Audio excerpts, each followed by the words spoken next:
Hi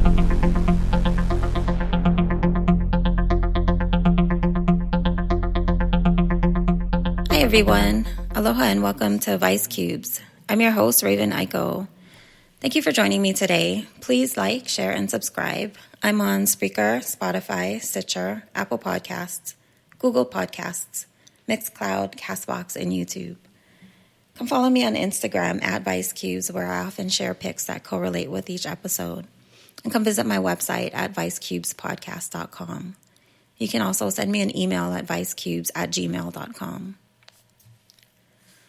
So the title of this cube is Family Annihilator. Listener discretion is strongly advised. This one contains domestic violence as well as violence against children. So in the early months of 2016, if you were Facebook friends with 49-year-old Snowfru Ali, that is SNOFRUALI, or John Ali Hoffman, you might have seen him make a live post. It was about a 20-minute rant that rambled on about how he was being oppressed and that he was a victim of a conspiracy. He wrote a cryptic post where he called himself, quote, the first American Negro human being of the world, unquote. In an April 28, 2016 post, he appears to accuse Hilo Circuit Court Judge Greg Nakamura, Kona Circuit Court Judge Mel Fujino, and retired Hilo District Court Judge Barbara Takase of attempting to have him murdered. He alleges the CIA was also involved. He claims to have reached out to the Justice Department for help and that they caused him more harm. He also claimed that then President Obama turned his back on him. John Ali Hoffman was originally from St. Louis. He moved to Hawaii in the late 1990s. This Facebook page still exists, although it looks as though the video has been removed, but it is public, so you can see a couple of his ranting posts. Again, it looks like it's been cleaned up a lot. Basically, it accuses the Justice Department of falsifying documents to prevent the judges from going to jail. He also says that if anything were to happen to him, it is because of this issue that he had been fighting these evil judges for 9 years. He says that the Obama administration stepped in to deny him all of his human rights. He disliked Obama, it looks like, in that post. So I looked up Snowfru, SNOFRU. I wanted to look that up because that is not his name, obviously. His name is John Ali Hoffman. So I wanted to see the origin of Snowfru and see if it could, give us any insight. So basically, Snowfru or Sneferu was the first king of the 4th dynasty and was responsible for building the first true pyramid in ancient Egypt. He was thought to have led military campaigns to secure the borders of Egypt. Basically, he was this great Egyptian king who was known for his building. He built, I believe, 3 pyramids that are still standing today. So that's just an interesting little side note. So getting back to 2016, after midnight on May 6th, 2016, Hoffman made a call to the police saying that 3 or 4 strangers had come into his house and shot his wife. When police arrived at the Leilani Estates home, they noticed a vehicle driving slowly out of the driveway and start driving down the road without lights on. They made a traffic stop at this time and pulled the vehicle over. They identified the driver as John Ali Hoffman and saw a handgun sitting on the front seat within his reach. As they were arresting him for the firearms offense, place to keep, I believe. They noticed a red liquid substance leaking from the trunk of the vehicle. Upon opening the trunk, they discovered the deceased body of a female. I mean, that's like right out of a movie, guys. That's intense, to see blood dripping out of the back of the trunk and actually finding a body in there. Man, all right. So then the police went to check on the house that the car had pulled out of to see if everything was all right in there, if anything was going on. Again, they knew that this was the house that the disturbance call had come from. So inside the house, they found 2 dead bodies. It was 2 juveniles, a boy and a girl. At that time, of course, they arrested Hoffman, for these crimes as well. At that time, though, they did not know the relationship between Mr. Hoffman and the female and the juveniles that were found deceased. He was eventually charged with first-degree murder and 3 counts of second-degree murder, in addition to the firearms offense. His bail was set at $2.75 million. So his initial appearance in court was on May 9th, 2016, in front of Judge Harry Freitas. Judge Freitas appointed noted Hilo attorney Brian DeLima as his court-appointed attorney. Now, that's lucky. People, a lot of people would say that that's lucky that he got Brian DeLima to be his attorney. However, Hoffman made several bizarre outbursts during this hearing. He interrupted the judge, stating that he did not want an attorney. He didn't need an attorney. He was going to represent himself because he was, quote, his own sovereign person, unquote. He also asked Judge Freitas to recuse himself, which means to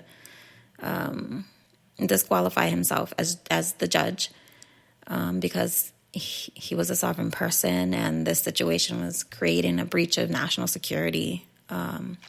At this time, Brian DeLima, who was still his attorney of record, asked for a 704 examination, which is a mental health examination done by a panel of doctors to determine whether a defendant is competent to stand trial and assist in his own defense. This outburst that he had in court is actually on YouTube. If you go onto YouTube and you search John Hoffman, you can see the actual hearing and hear his outbursts, talking about it being a breach of national security, talking about how he's his own sovereign person, he's going to represent himself. Basically, what Judge Freitas did was he left Mr. DeLima in place as his attorney because what he wanted was to make sure that Mr. Hoffman's constitutional rights were protected. At that point, especially when, someone's making outbursts like that, it kind of does bring into question someone's mental health. So in order for him to be protected, he needed an attorney who understood what was going on. And so Mr. DeLima stayed in the case for the time being.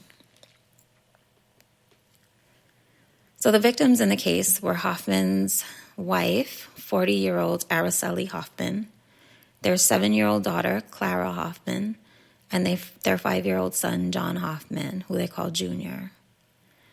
Araceli's body was identified by fingerprints, and they attempted to identify the children by dental records. However, there was little dental records for the older child and none at all for the younger child.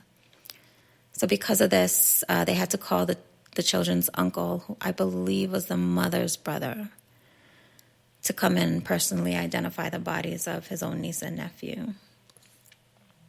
After autopsies were completed, it was confirmed that all 3 victims died as a result of gunshots to the head. So Araceli Hoffman was from El Salvador. She immigrated to Hawaii. Rose Bautista was her attorney of record, who was assisting her with her immigration issues. Apparently, these immigration issues were a source of contention in the marriage of the Hoffmans. And Bautista said of Hoffman that, quote, he was always angry at the world and angry at the system, unquote. The police talked to the neighbors of the Hoffmans, of course, and they were shocked. One neighbor said that he often heard the couple arguing loudly.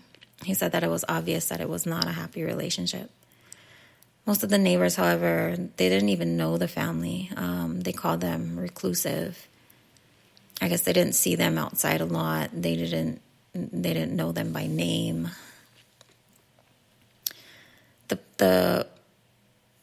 I'm not sure if it's the police. I don't think it was the police.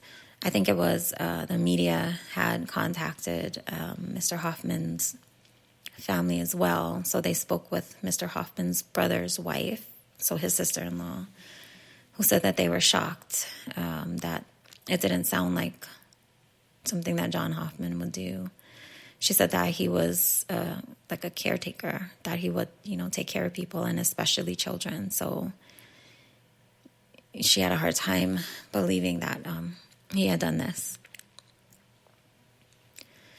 So while he was awaiting trial on November 14th, 2018, a Hilo grand jury indicted John Hoffman with second-degree assault.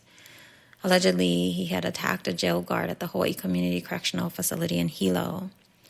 The assault allegedly happened in November of 2017 while the guard was escorting Hoffman back to his cell. He resisted going back into his cell. He started punching and kicking the guard, who received injuries. Second-degree assault is a Class C felony and is punishable by up to 5 years incarceration. So let's fast forward to today, 2020. Hoffman is now being represented by Hilo defense attorney Stanton Oshiro. I'm not sure at which point in the trial or at which point in the proceedings that Mr. DeLima was no longer his attorney and Mr. Oshiro became his attorney. But there is no resolve in the case just yet. They're still awaiting mental health examination results. The last hearing was just earlier this month in July, and it was again continued, I believe, to September. So who knows when the actual trial will begin, but of course I will update you when that happens. I was kind of surprised because I remember this case, and I was surprised to learn that he had not been tried yet and that there's no, trial coverage for me to talk about. But I want you guys all to remember that he is innocent until proven guilty. You guys all know that, right? Okay, so let's talk a little bit about family annihilators. Family annihilation, or familicide, is defined as a type of murder or murder-suicide in which a perpetrator kills multiple close family members in quick succession, most often children, spouse, siblings, or parents.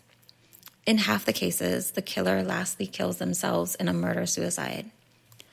If only the parents are killed, the case may be also referred to as parricide. Where all the members of a family are killed, the crime may be referred to as family annihilation. That term, family annihilation, has become pretty commonplace in the legal community lately. Perhaps the most famous family annihilators are John List, who killed his mother, his wife, his 2 sons and daughter in 1965 in New Jersey. He shot them all and then left them in the home and skipped town. He got away with it until 1989 when he was featured on an episode of America's Most Wanted and a neighbor recognized him. He had been remarried and was living a whole new life in Virginia. Chris Watts, he murdered his pregnant wife and 2 daughters, ages 4 and 3, in 2019 in Colorado. He strangled them and then drove them to an oil field where he worked and dumped their bodies in oil tanks. So John List's reasoning for killing his family, and I use the term reasoning very loosely.